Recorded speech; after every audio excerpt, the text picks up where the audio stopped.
here's what's so annoying about, the left can't stand this country. Not all of the leftists, right? Not liberals, but leftists.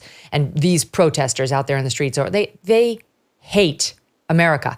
They're only now giving specific voice to it. Death to America, right? Like, okay, I'm not shocked. I knew you felt that way, but it's great to have you actually say it explicitly, right? Right here on American soil over and over, whether it's down on Wall Street or was in Dearborn, Michigan last week. And after that happened in Dearborn, Hillary Vaughn of Fox News got in the grill of Rashida Tlaib and tried to get her, because it's her jurisdiction, to condemn those words. It shouldn't be hard. It's a no-brainer, madam. Yes, I condemn. Absolutely. I am an American Congresswoman. Of course, I don't agree with that. But instead, here's what happened. Congresswoman Tlaib. Fox News. I don't talk to Fox News. At a rally in your district, people were chanting death to America. Do you condemn? I do not talk to Fox News. But do you condemn chants of death to America? I don't talk to people that use racist tropes. Why can't you just say whether or not you condemn people chanting death to America? Why are you afraid to talk to Fox? Fox News is not listen, using racist tropes towards my community is what Fox News is about, and I don't talk to Fox News. Is death to America racist? Fox News. Is chanting death to America racist? I'm talking about your guys' racist tropes. You guys know exactly what you do. I know you're Islamophobic, but you guys got to go deal with it on your own self. You're not going to use me. Okay. Oh, profiles and courage. Just insanity. And it's like, wow. How many words does she take to say, I don't talk to Fox News over and over? She could have just said, yeah, I condemn. I condemn. Right. Because she can't. But she doesn't. Yep. She doesn't. And that's the problem. There is a constituency deeply embedded in today's Democratic Party where that's the view. Mm-hmm. That's the view. And we can all pretend like it doesn't happen because the New York Times isn't going to cover it and the Washington Post isn't going to cover it and the AP and CNN and MSNBC are not going to talk about that. But it's the ugly reality that you're dealing with a constituency within the Democratic Party who wants the elimination not only of just America, but a whole population of people in the Middle East. I mean, it is truly, I don't think we really have grappled with the gravity of what this represents. Because at no point in our history since the days of slavery and since the days of just horrible racist prosecutions and the days of Jim Crow have we dealt with a constituency within a major political party in this country that is telling you exactly what it is that they say. And what they say is, we want these people dead. That's what they're saying. Let's just listen to it and be very, very clear about our understanding. They're going to pretend like it doesn't. But watch what happens with Joe Biden. Watch how he's triangulating. They're trying to accommodate a constituency where that's the view. Mm-hmm. And that is amazing that she won't talk to Fox News. Nobody else will ask her that question. So she doesn't have to answer it at all. They're literally the only ones with access to her, and she won't answer the question. Okay, all of this leads me to this meltdown that Joe Scarborough had on MSNBC this morning. Okay, and we've gone through it, like the Hezbollah, the Dearborn, Michigan chants, which we played last week. Rashida Tlaib won't condemn. We all know why. And now here's Scarborough with what the real problem is in America, who the real haters are of our country. Watch this. We are so much more powerful, so much stronger than we have ever been. And you're voting for a guy that tells you every day that America sucks? What's wrong with you? Who raised you? You don't read. Because if you read, Mike, the facts are clear.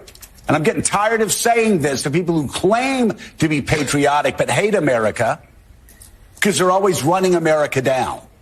They're always trashing America. They're always saying America's horrible. Its democracy doesn't work. We need a dictatorship if Donald Trump doesn't win. So what do? They find a trans athlete in Utah.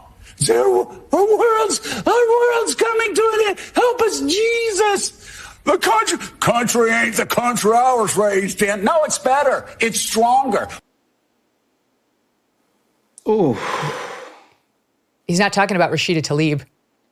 Nope. Right? MAGA, they hate America. No one on his team. I missed his condemnation of all of that rhetoric that we just went through. They can't, and they won't. And they're going to pretend like it doesn't exist. I mean, one of the things that the Democratic corporate media has done over the years, and I think they're most effective at, is narrative choosing, right? It's not so much this is their real power. Yeah, their real power is to try to pretend like the news only exists in the silos that they provide it, and then they ignore the more pervasive pieces of a Democratic constituency in a party that they support, and don't want to make that a public discussion because, boy, that would threaten the narrative. And that's what you see Joe doing there. I mean, look, he's about a week late on our Hack Madness tournament. Megyn, we have our tournament where we have 64 of the best and brightest liberal hacks in the country, and we do a tournament at Ruthless, and he, Scarborough made a pretty good run this year. He made a good run, but he should have done that earlier. Didn't Olbermann win? Olbermann took it. Yeah. Olbermann took the crown this year. Well done. I think that was meritorious.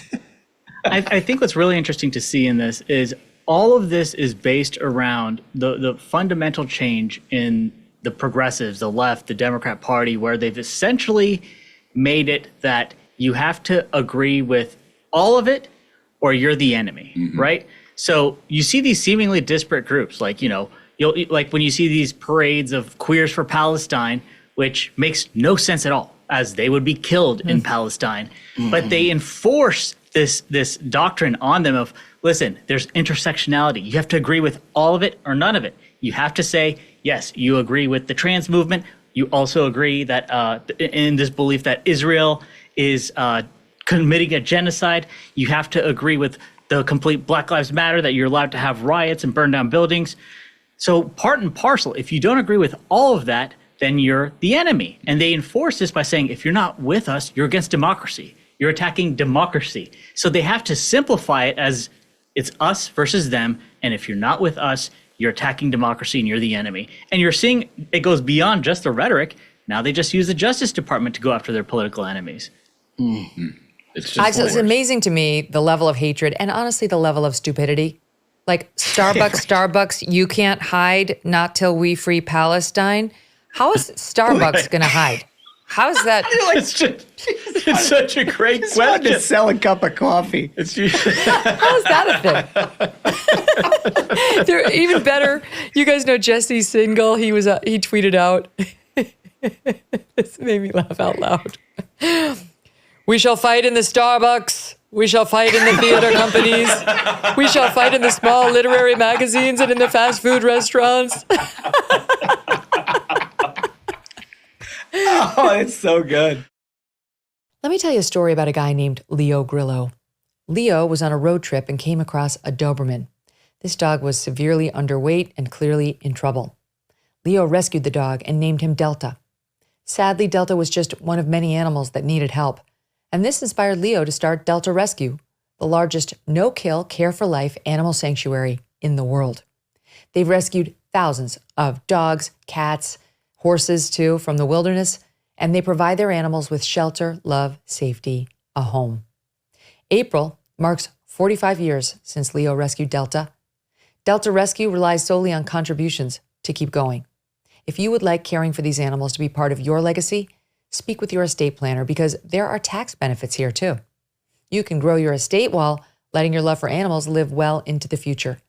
Check out the estate planning tab on their website to learn more and speak with your advisor.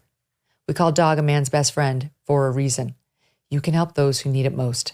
Visit deltarescue.org today to learn more. deltarescue.org. Hey, thanks so much for watching. If you like what you just saw, hit the subscribe button for more clips and full episodes.